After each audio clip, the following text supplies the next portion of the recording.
Shri Krishna Govinda Hare Murari He Nath Narayana Vasudeva Shri Krishna Govinda Hare Murari He Nath Narayana Vasudeva He Nath Narayana Vasudeva He Nath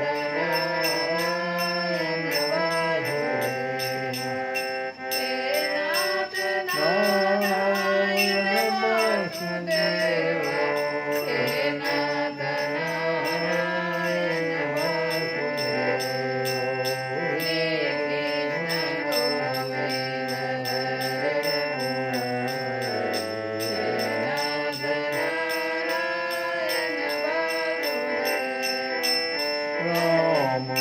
Murari He Nath Narayana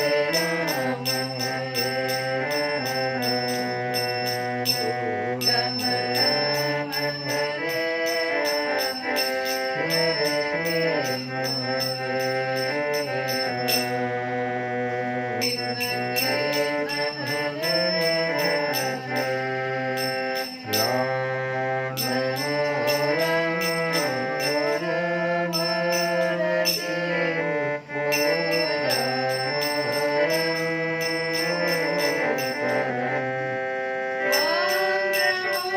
Ram Hare Ram Ram Hare Krishna Krishna Hare Ram Hare Ram Ram Ram Hare Hare Krishna Krishna Krishna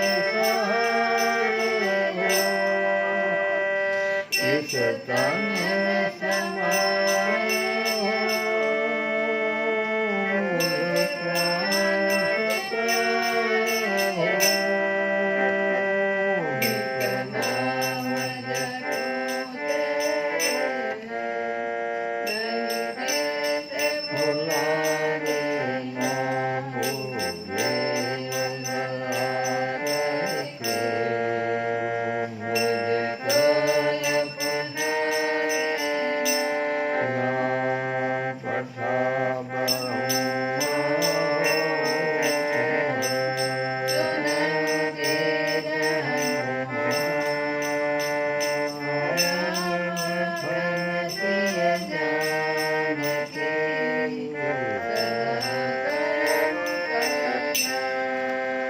Ram जय श्री कृष्ण। कल की कथा में हम लोग सुन रहे थे कि नियतं कुरु कर्म त्वं नियतं कर्म कुरु। भगवान अर्जुन से कह रहे हैं कि त्वं नियतं कर्म कुरु, तू शास्त्र विधि से नियत किए हुए कर्तव्य कर्म कर। आगे भगवान कहते हैं कर्म ज्यायो हि अकर्मणः।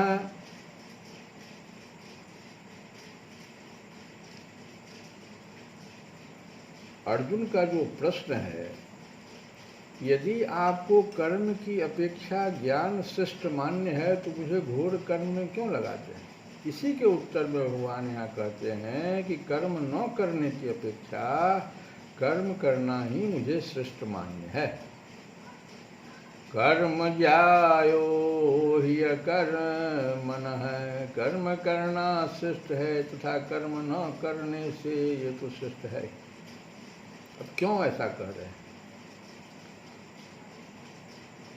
कर्म का त्याग करने की अपेक्षा नियत कर्म करना ही श्रेष्ठ है, और अगर आसक्ति रहित होकर कर्म करना तो और भी श्रेष्ठ माना गया है, क्योंकि इससे कर्मों के साथ सर्वथा संबंध विच्छेद हो जाता है, कर्म फल नहीं लगता है। अनासक्त भाव से अगर नियत कर्म किया जाए तो कर्म फल के बंधन में नहीं पड़ता है कोई।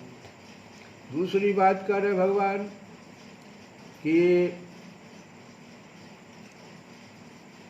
तेरी कर्म न करने में आसक्ति न हो। कारण यह है कि कर्तव्य कर्मों से जी चुराने वाला मनुष्य प्रमाद, आलस्य और निंद्रा में अपना अमूल्य समय नष्ट कर देगा, अथवा शास्त्र निषिद्ध कर्म करेगा जिससे उसका पतन होगा। स्वरूप से कर्मों का त्याग करने की अपेक्षा कर्म करते हुए ही कर्मों से संबंध विच्छेद करना श्रेष्ठ है।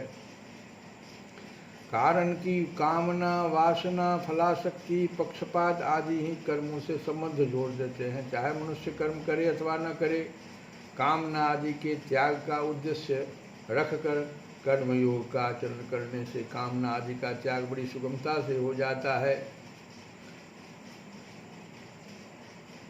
फिर भगवान कहते हैं कि शरीर यात्रा अपि न प्रसिद्धेत।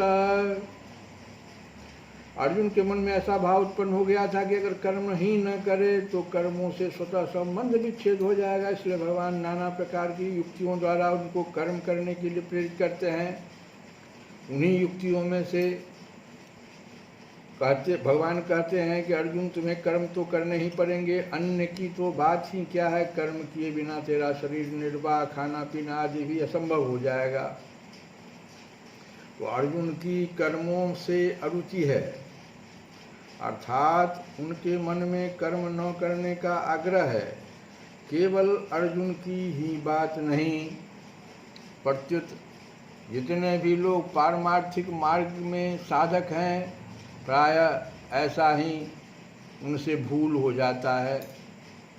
यद्यपि उनकी इच्छा साधन करने की रहती है और साधन करते भी हैं, तथापि वे अपनी मनचाही परिस्थिति, अनुकूलता और सुख बुद्धि भी साथ में रखते हैं, जो उनके साधन में महान बाधक होती है। जो साधक तत्व प्राप्ति में सुगमता ढूंढता है और उसे शीघ्र प्राप्त करना चाहता है, वह वास्तव में सुख का रागी है, न कि साधन का प्रेमी। वो साधन तो झूठ मूठ का करता है, वास्तव में वो सुख चाहता है, इसीलिए जल्दी से वो फल चाहता है, सुगमता ढूंढता है। जो सुगमता से तत्व प्राप्ति चाहता है उसे कठिनता सहनी पड़ती है, और जो शीघ्रता से तत्व प्राप्ति चाहता है उसे विलंब सहना पड़ता है। कारण कि सुगमता और शीघ्रता की इच्छा करने से साधक की दृष्टि साधन पर न रहकर फल पर चली जाती है, जिससे साधन में उकताहट प्रतीत होती है और साध्य की प्राप्ति में विलंब भी होता है। जिसका यह दृढ़ निश्चय या उद्देश्य है कि चाहे जैसे भी हो मुझे तत्व की प्राप्ति होनी ही चाहिए, उसकी दृष्टि सुगमता और शीघ्रता पर नहीं जाती। तत्परता के साथ कार्य में लगा हुआ मनस्वी व्यक्ति जब अपने उद्देश्य की पूर्ति के लिए कमर कसकर लग जाता है, तब वह सुख और दुख की ओर देखता ही नहीं। साधक की तो बात ही क्या है, एक साधारण लोभी मनुष्य भी दुख की ओर नहीं देखता। प्रायः देखा जाता है कि पसीना आ रहा है, भूख प्यास लगी है अथवा शौच जाने की आवश्यकता जान पड़ती है, फिर भी यदि माल की विशेष बिक्री हो रही है, कोई बिक्री करने वाला व्यक्ति है, व्यापारी है, और ज़्यादा बिक्री उस समय हो रही है तथा पैसे आ रहे हैं, तो वह लोभी व्यापारी सब कष्ट सह लेता है। ठीक लोभी व्यक्ति की तरह साधक की साध्य में निष्ठा होनी चाहिए। उसे साध्य की प्राप्ति के बिना चैन से न रहा जाए। जीवन भार स्वरूप प्रतीत होने लगे, खाना पीना आराम आदि कुछ भी अच्छा न लगे और हृदय में साधन का आदर और तत्परता रहे। साध्य को प्राप्त करने की उत्कंठा होने पर देरी तो असह होती है, पर वह जल्दी प्राप्त हो जाए यह इच्छा नहीं होती। उत्कंठा दूसरी बात है एवं शीघ्र मिलने की इच्छा दूसरी बात। आसक्तिपूर्वक साधन करने वाला साधक साधन में सुख भोग करता है और उसमें विलंब या बाधा लगने से उसे क्रोध आता है एवं वह साधन में दोष दृष्टि करता है। परंतु आदर और प्रेम पूर्वक साधन करने वाला साधक साधन में विलंब या बाधा लगने पर आर्तभाव से रोने लगता है और उसकी उत्कंठा और तेजी से बढ़ती है। यही शीघ्रता और उत्कंठा से में अंतर है। शीघ्रता में साधक का सुख सुविधा का पात्र भाव रहता है कि तत्व प्राप्ति शीघ्र हो जाए तो पीछे आराम करेगी। इस प्रकार फल की ओर दृष्टि रहने से साधन का आदर कम हो जाता है। परंतु उत्कंठा में साधक अपने साधन में ही आराम मानता है कि साधन के सिवाय और करना ही क्या है, इससे बढ़िया और काम ही क्या है जिसे करें। अतः यही काम, यही साधन करना है, चाहे सुगमता से हो या कठिनता से, शीघ्रता से हो या देरी से। इसलिए उसकी पूरी शक्ति साधन में लग जाती है, जिससे उसको शीघ्रता से तत्व प्राप्ति हो जाती है। परंतु शीघ्रता से सिद्धि चाहने वाला साधक साध्य की प्राप्ति में देरी होने पर निराश भी हो सकता है। अतः साधक को साध्य से भी अधिक आदर साधन को देना चाहिए। माता पार्वती भी ऐसा ही कह रही हैं कि जन्म कोटि लगी रगर हमारी, बड़ऊ शंभु न तरहु कुमारी। अतजऊ नारद कर उपदेशु, आप कहें सत बार महेशु। तो हम लोग एक भजन सुने और वह भजन भी बहुत सुंदर है। भजन के बिना तो भाव बनता ही नहीं।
श्री कृष्ण गोविंद हरे मुरारे।